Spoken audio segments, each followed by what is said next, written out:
ఈ రోజు ఈ వీడియోలో బ్రిక్ అనే ఓ థ్రిల్లర్ మూవీని మీకు రికమెండ్ చేస్తున్నాను.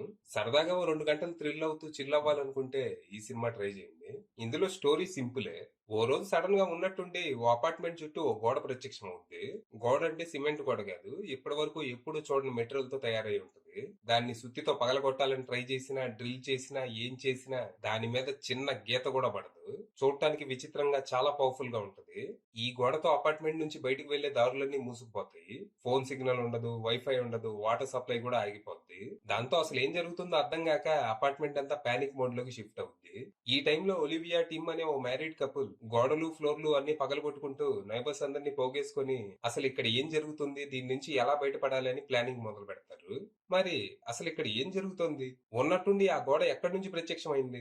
ఏలియన్ ఇన్వేషనా, ఎక్స్పెరిమెంటా, లేకపోతే మరేదైనా? చివరికి ఆ అపార్ట్మెంట్ నుంచి ఎవరైనా బయట పడగలిగారా లేదా అనేది మీరు సినిమా చూసి తెలుసుకోవాలి.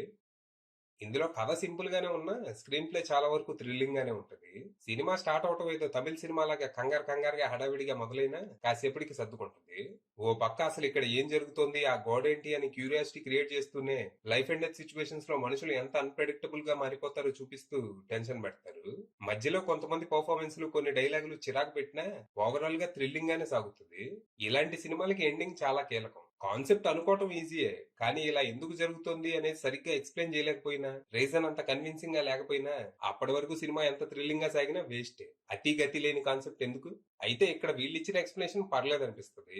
అటు కంప్లీట్ గా డిసప్పాయింట్ గానీ, ఇటు కంప్లీట్ గా సాటిస్ఫై గానీ చేయదు. యాడో మధ్యలో ఉంటుంది.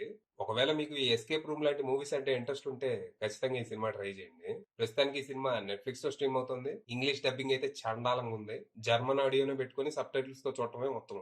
అది విషయం.